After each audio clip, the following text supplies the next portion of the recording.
We just want to ask you to listen with your heart, because this music comes straight from our souls, hoping to touch yours as well.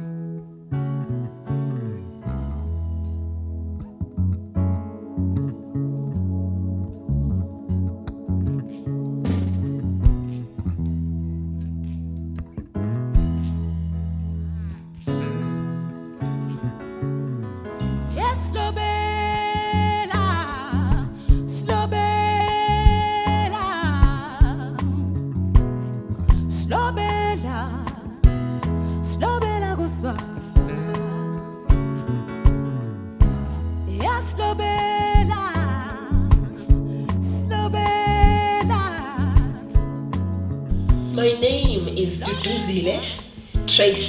Manhenga. Mubarutsana. Very long. I was born in Bulawayo at Pelandaba Clinic on the 6th of January 1981. I remember growing up in a suburb in Bulawayo called Pumula North. And in that wood, we had all the celebrities, you know. I know across the road from me was Agent Sao. And on the other side, Peter Ndlovu as well stayed in the same area. And we used to enjoy listening over there. We stayed so close to the beer hall. So we used to enjoy listening over the huge walls, you know, the location beer halls, listening to music there. I used to love just going to sit by the wall and listening to bands play. And yeah, I think for me that's the first highlight growing up.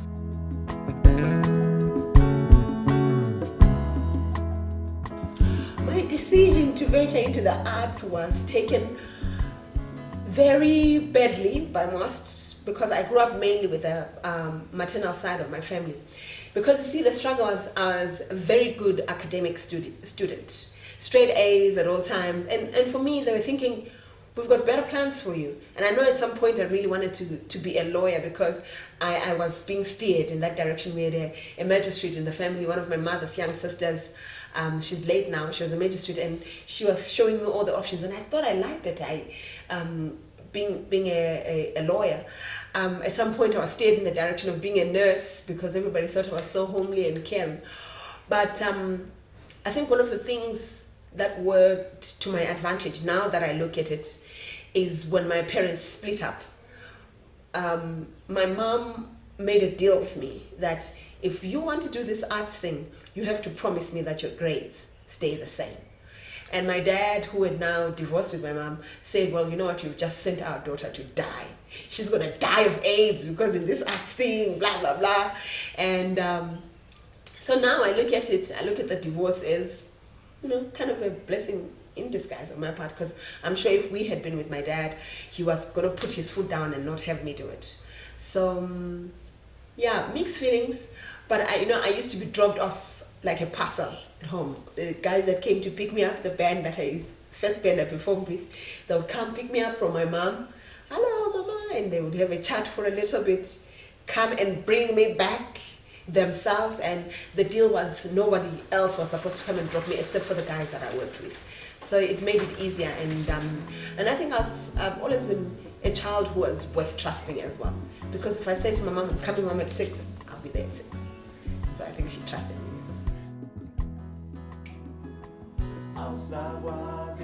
I've known Dudu for 12 years now. No. This is 2012. Since 1997. This is what, 15 years now, I guess. So it's been a long time. We met at school. We're both in Blaio. That's where we come from. We sort of belong to this group called Soul Eternal. She was the only lady in the band. It was an a cappella band. And so we all started at school, and we're singing, copyrights, and finding our way through music. It was a lot of fun. We would sit in class like after school. We would go to St. Columbus. That's where she went to school, and we would rehearse for hours. And would then I remember this would be like, maybe we would get off school from around 2 o'clock. We'd get home around 6 o'clock, and it would just be a blast. We'd either meet there or we'd also meet at Willis's flat. This was in town. So we'd all just, just converge outside the flat, and there was lots of traffic, and we'd just be singing there, and it was just so much fun. It was great stuff. And when people, it were all just very innocent there. So people would just come out. It was just so natural. And people from Lawai, we don't have any inhibitions, so to say. So we just chill out. We'll just really, really sing. And I think from there, that's what has shaped us to where we are right now, to what we are basically. And it was cool, really cool. She had another friend. Her name was Noni. Noni was crazy. She could sing like Whitney Houston. She was mad. So we would have this the guy's side of things and the lady's side of things. I don't know where she's gone to now. I hope she's fine wherever she's at. But those were the good times. Dudu came to Harare first. I think she came in early 2000. Yes, that's when she joined Amagents. So she was with Amagents for quite a bit, and that's when we sort of met again. I remember we would sing a song called Le Comforter. It was done by Shy. It was like our favorite song. Wherever we would go, like school functions and weddings and all that, we would sing that song, and it was really, really fun. I still remember. Lay down and tell me what's on your mind. She'll sing that song very well. She would sing it very well. So people went their different ways, and we sort of regrouped actually here in H-Town. I moved to Harare because this is where things were happening. And I mean, all things were happening for me. In terms of the school, because my mom had said to me the only way that you can do music is if you're able to study and not just leave your A levels, your good points at A level, just hanging. So I came to school to Harare, but there was a young man, who was just flexing around me, and I liked it very much. And so all the things were happening for me in Harare. So I moved. I would like to believe so that to move to Harare because of me. After we sat down and the chat in the very first week, I then got to find out that the family had other plans for her, and even her, she almost got into agreeing to that.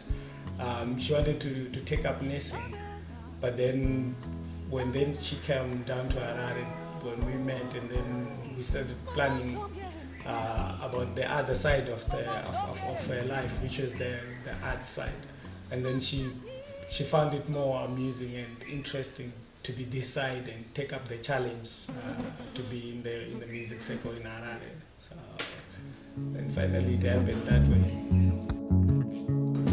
There's a wise person who said, before you are able to lead, you should be able to follow. And I think for me it was inevitable that I learn from some other people and understudy somebody before I can become fully on my own. So at first when I came to Harare, I started working with Dudu Manhenga, and I was his background vocal and lead vocal on some of the songs. And being in the background, sometimes you see some things that maybe the owner of the project doesn't see, and you learn from that. And and with each band that I worked with, there's a specific characteristic that I took that I've put into my own career. I worked as well with Tango Ekwasando, and from him I learned precision when it comes to music. Tango will have you in the rehearsal room, and for the first 30 minutes you are going through your scales to warm up, and he would teach us these are the notes and stuff like that. And for me, that teaches you perfection and precision and working at your art until things come out right. And then I moved and I worked with Oliver. From Oliver, I think it was the performance side. Suddenly you're on stage and he comes alive, and he is this big, I don't know whether to say thing. yeah, he transforms into something much bigger than the usual person that you meet on the street. And for me, I wondered where that, I think that's what we call the nga, you know, the X factor. Where did he get it from? And I think I really learned, and I studied hard. And I also would get an opportunity to have a chat with his manager in the background, Debbie, and she would share stuff with me, and I think I really grew with each band until I got to a point where I thought, man, I'm ready to be on my own now. My name is Penny Yon, and I'm an arts administrator with Pamberi Trust. I've known Dudu since 2006, as working together with her on a personal level. But before that, of course, I've always loved her music. I do have a personal relationship with Dudu. She's a dear friend and sister. Over these years, we've laughed and cried together. We've churched together. She's a deacon at her church, and I attend a sister church. We're both involved in the music ministries there. And I've traveled with her quite a lot as well, as a musician, to her performances in other countries. Her personality is, bubbly and effervescent, very positive. Where she has delivered throughout her performances here in Zimbabwe, as well as in the region that I've seen, has been so well received because of that personality of hers. She wins people, as well as the vocal delivery. Her personality takes over. I would describe Dudu as she's very stubborn. She's very, very stubborn. Once she sets her mind onto something, that's it. She doesn't waver. She will not waver. She's a very nice person. We sort of I'm sure now we call each other Mdaga Mama. We're very close like that. So we've built a relationship over the years, and she's a very nice person, and she's very open. That's a nice thing I like about her. She's open to a lot of things and ideas, and which is really, really nice about her. And she has a lot of respect for people, which is, I think, the thing that has really groomed her. She's actually strengthened her, and a lot of people love her for that, because she's a people's person. I think so, yeah. I think I'm really ordinary. As a daughter, when I get to my mother's farm, I cook by the fire. I go and I fetch water. I clean. I wash for her if need arises. I really have learned to wear my different hats very well in each place and in each capacity, so that I fully function whatever role I'm playing at the time. Yeah. I think people should know that I'm not dreadlocked. Because everybody's so curious, and I've heard all sorts of stories around my head, what's under my head wrap. So I remember one time doing my makeup. No, I was in the cubicle and some ladies were doing some makeup, and they were like, "Oh, shame, poor girl. She's bald. We hear that her husband didn't want her to sing, so they were fighting, and he bent her hair so her hair doesn't grow." But yeah, my hair grows. I keep an afro, a huge afro, and I'm not dreadlocked, and I won't be dreadlocked ever.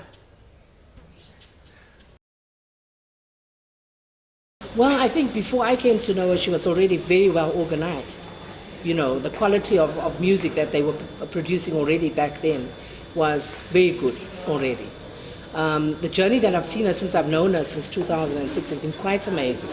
She started out in that time, since I've known her, just as one of the groups that performed at the Book Cafe or the Manenberg, but very quickly rose to the top of the pack, if you can call it that way, because of the quality of the music and this great delivery that she has. We've seen her going from stage to stage, beyond our own parameters, into other venues, very prestigious events, and then in the last couple of years further afield, into the region, and even last year to Europe. Yes, we've been part of the music industry for quite a long time now, and there's been so many changes that have come through. I think the biggest is technology and resources. When we started out, we didn't have much. We just had our talents and our ambitions to go further. But now, there's so much that's available for a lot of people now. You've got your home studios, which they don't take much to build actually. But then I remember we would have to go to Moonlight Studios. This was one of our studios in Blair. And it was such a mission. You could not even get a booking. They would not even listen to what you had to say. But now, because the music industry has evolved to this level, so many people can do so many other things differently. You have your sungura, you have your R&B, you have your your jazz, which we do. You have your pop music, but then you could only do either msebe, or just the mainstream music then, which was just your msebe, maybe your mbaqanga music. You could not record any rap music, you could not record any hip hop, you could not record any soul music then, because the music producers then, or record labels then, they didn't recognize that as what do I say, as anything that could make money for you as an artist, or for to make a difference in in the music industry. So now the industry is quite open. You could basically become anything that you want to be, So things are getting better now. Things are getting a lot better now. And also, I think because of the new revolution, people they are believing in themselves now more. They're able to go for what they want to do, So that's why you find so many artists now, and it's really, really nice. Young musicians, I just want to say to them, do you know what? Talent is not everything. I think everybody comes into the industry and they think, because I sing better than so-and-so, or I play guitar better than so-and-so, I'm going to make it. Talent is not everything. Character has a lot to do with it. If you are a person that people would like on and off stage, I think it pushes you a lot further than a person that would much rather they just stay on stage and we don't want to see them after that. I also think that good planning and knowing where you're going is really important, because when you know the destination, you know exactly what you will do along the road. You know what route to take and what things you would much rather not get into. Because I believe that if one knew, for example, if one knew that one day they would run for president, for starters, they wouldn't be caught up with petty crimes like public nuisance or being seen throwing gum through the window, because someday somebody wants to pick that up and say, hang on, you can't lead us because you did that. We are worried about that. So I'm not saying that people should be perfect, but that we should try our best to live lives that are worth emulating. To Dudu, I say, God has given you a wonderful, wonderful gift. You should never waste it. It should not be lost by any means. Please keep going, keep on the road, keep encouraging other people and leading us by your wonderful example. Wherever Dudu performs, she's been a credit, not only to herself personally, to her family, to her mother, but to Zimbabwe. Wherever she goes, she delivers. And she delivers with such credibility and with such poise and dignity that it brings us all richness. Thank you, Dudu, and please don't stop. God has gifted you. Go with it. Well, I think you've got it. So don't change your formula. You're the only one doing what you're doing now, and people love you for that. And so just keep at it and keep going, and kuzagcina sokubhoboka. Sokubhokile kancane kodwa sifuna kuvuleke ngempela. Anjo. Dadewethu siyakuthanda kakhulu. Inkosi belawe. Keep smiling. I'd love to say, keep working hard. The sky is not the limit. People, they always say the sky is the limit, but I believe there's more than that to making achievements and even getting your goals to where you'd feel content. She should keep working hard and keep pursuing her career, and who knows, one day she'll be the world star, not just a superstar in Zimbabwe, but in the whole world. Yeah. My fans should know that I'm here to stay, really, for starters. Don't think I'm a fly-by-night and I'm going to disappear. That's for sure. I'm growing, and they should expect some changes as I move along in my life, in my growth. And I just do hope that they'll come along with me with every turn that I make in my life. And yeah, that the person that they see is the same person that they know. They shouldn't be swayed by anything else that they might hear about me, but that I'm just, this is me. Yes, butterflies all over, because each time there's somebody who's seeing you for the first time and you want to impress that person, you want them to go out and give people good news about you. So I never take any performance for granted. I just want to do my best and hope to impress somebody out there. After all, I perform for the people.